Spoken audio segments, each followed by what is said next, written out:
how's it going today? Justin the Red Island Shaver with the weekend shave video. Make sure we're recording, perfect. So I didn't do a midweek video, I apologize, things got a little hectic, a little busy, didn't have time to do one. I'll try and get back on track for next week. So as you've seen on the title, an all Canadian shave, because why not? I live in Canada, a lot of great Canadian artisans, I'm proud to be Canadian. And my den is full of Canadian stuff, so why not? So the soap for today is going to be a new one to me, and this might be discontinued. I was actually looking it up on his website, and I couldn't find the scent notes, I couldn't find the soap, so I'm thinking maybe it was discontinued. Still a great scent nonetheless, but that is First Canadian Rosemary and Lime, or Loretta Rosemary and Lime. I'm a big citrus freak. And this is a very, very, very gorgeous scent. Very lime forward out of the tub, with a little bit of that rosemary in the back. So, a little yin and yang. I like it. Brush is going to be the Spiffo Luxido knot. Yesterday I used the Latherizer in my shave from Coyote Cuts, another Canadian. And today we're going to use the Spiffo. So, a fairly damp brush, because this is the original version of the soap. Actually, I may just wet it a little bit. This is a V1, so this stuff loads fairly quick, and you want to use a fairly damp brush and just nice and gentle. And this stuff basically just soaks right into the tips as soon as you touch it to the soap. And that is probably almost already too much soap.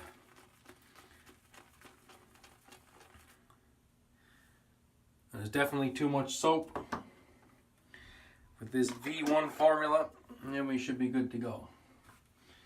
And quickly wet the face, because I did not do that previous.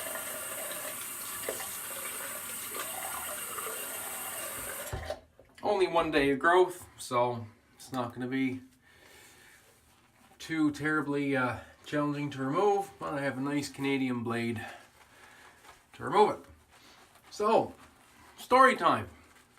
And we'll talk about the soap too.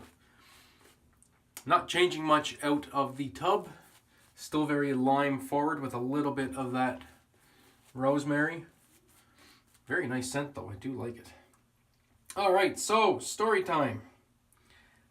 As some of you may have seen from my post yesterday on the various groups, didn't have any power.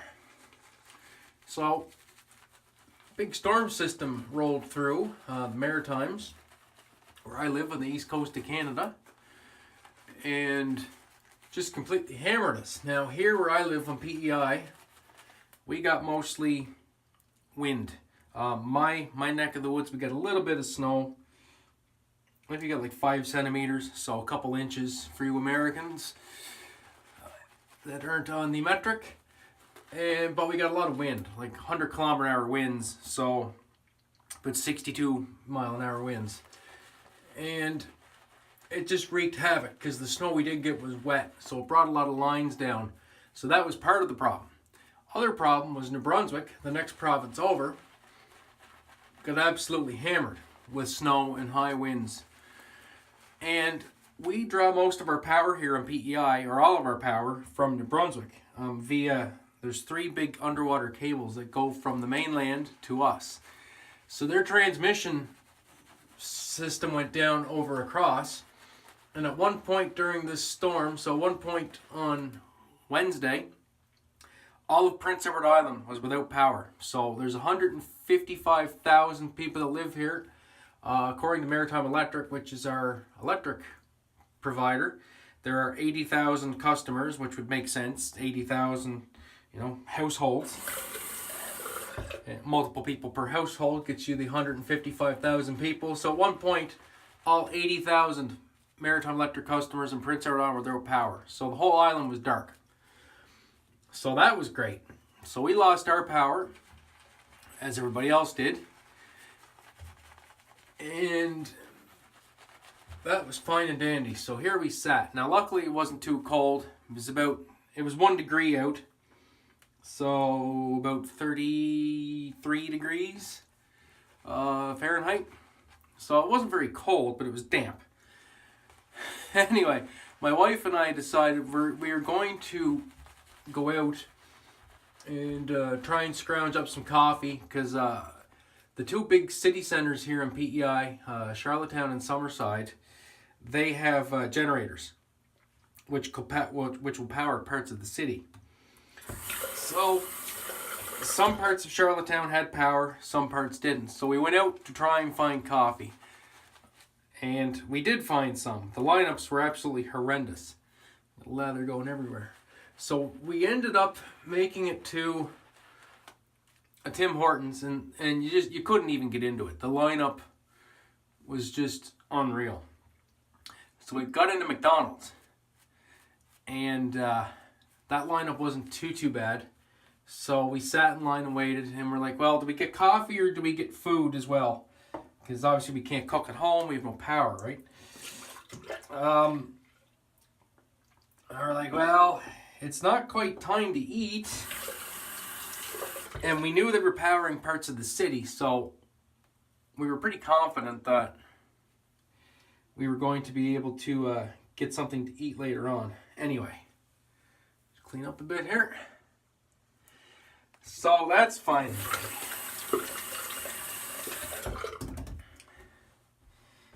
And then the razor for today, keeping with the Canadian theme, as I yak here, is my Boker King Cutter. Canadian spalted maple scales done by Randy of First Canadian. And we'll get right into it. So we decided not to get food. We were like, oh, we'll just grab some coffees. We'll come back in town for supper.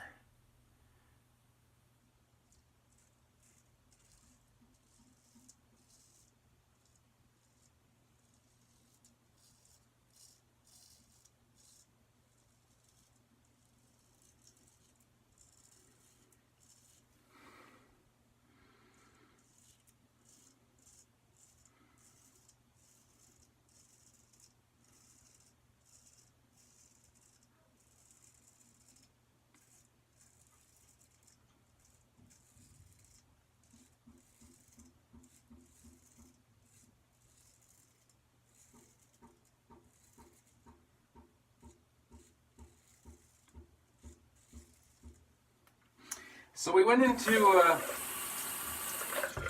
we got our coffees, went home, sat around for a while, and then later on, it's getting close to supper time. We're like, well, we should go in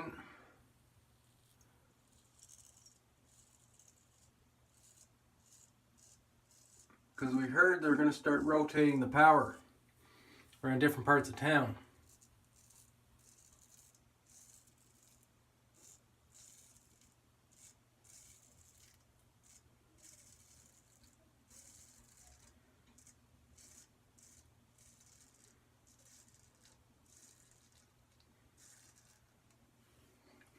And we really didn't want to get stuck without any food. So we head into town, and we have the kids with us this time. We left them home the first time. Our oldest son's 18. He's going to be 18 in 2 days. He's basically an adult. So we left them home. And the first trip's the second trip, we head into town, and we get out to one of the Wendy's across Charlottetown, and we're in the line for the drive-thru. And keep in mind, there's just people everywhere, right? Because nobody really has power, and people are coming from outside the city to get into Charlottetown, and there's just friggin' people everywhere. So we're in the lineup. While we're in the lineup, boom, Wendy's goes dark, and we're like, oh frig. So no bueno there. So we leave the drive-thru, we head over to the McDonald's we were at previously. Well, same deal. They were dark. So what do we do now?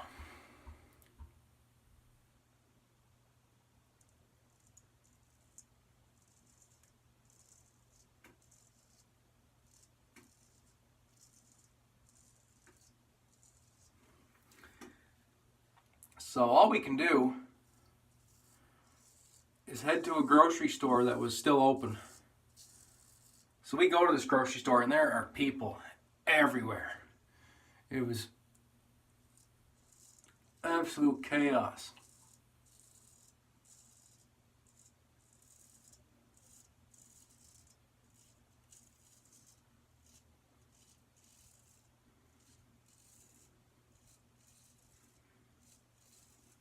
So we get in line for the hot food. So we ended up getting some chicken tenders, some cold salads, because we're going to eat as soon as we get home. And some batteries for the headlamps.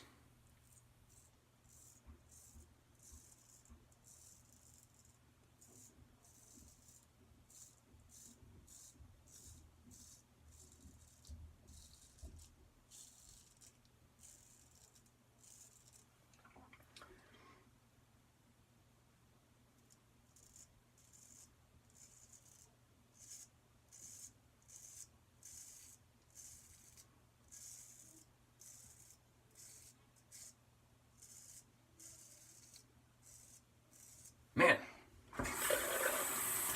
getting on with the story, we're not talking about the shave. Great edge on that blade. Soap is slick as all get out. So anyway, got the batteries for the headlamps. We finally made it out of there. There's people everywhere. It took probably a half hour to get to the lineup. Get home, get the batteries and the headlamps, and sit down and have a nice romantic meal by power of headlamp. And then just sat there in the damp house all night long. I ended up going to bed with a toque on. So, you know, a winter hat and a hoodie. But it wasn't too bad. Anyway, the next morning, power comes on briefly, and we're all excited. Get the Wi-Fi going. Just thinking about going downstairs to maybe make a cup of coffee. Boom, power goes out. I was like, for the love of God. Then about a half hour later, it came back on. It's been on ever since. So, I mean, you know, it was kind of sucked, but, you know, at the end of the day, it wasn't the end of the world or anything.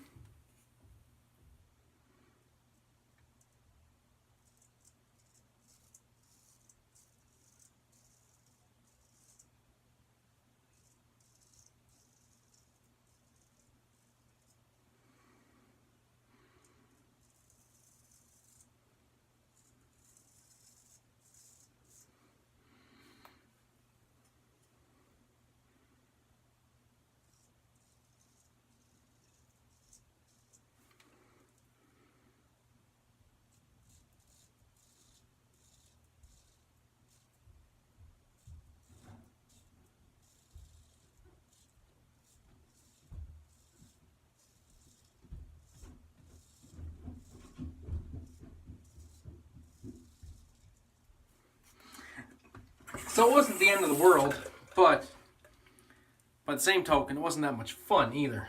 Thankfully, like I said, it wasn't colder out, or we wouldn't have been able to stay here for the night. We would have had to go. They did open some warming centers in some various places and whatnot. And my parents have a generator, and the roads were good, so we could have gone out to the country if we absolutely had to.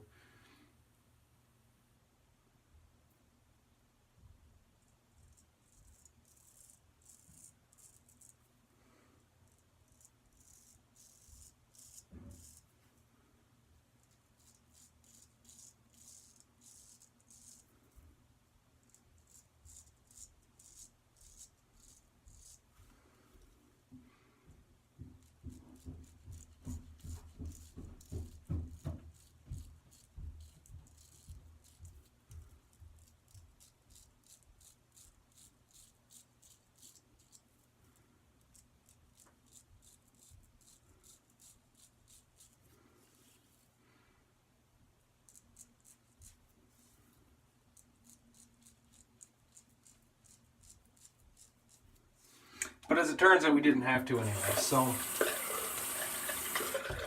all in all, could have been much worse. And like I said, we got our power back, so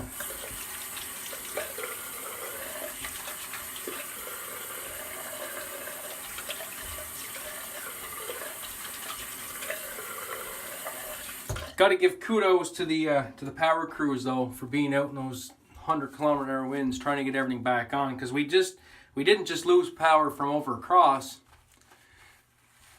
There was a lot of lines down here on PEI as well, which didn't help. That's the reason why we didn't have power for so long, because we got the power back from the mainland at 4 o'clock that afternoon was when they got their end fixed. And it took to the next day. And actually, there's still some parts of PEI that have no power. They won't get it back until sometime tomorrow.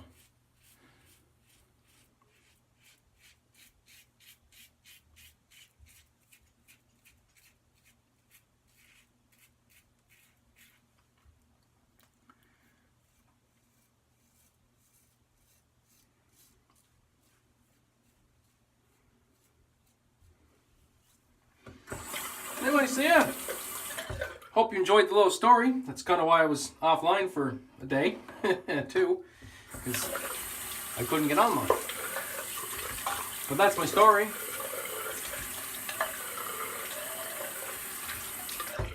And that's my shave, pretty much. I think it's a very Canadian shave, or a very Canadian story for a very Canadian shave.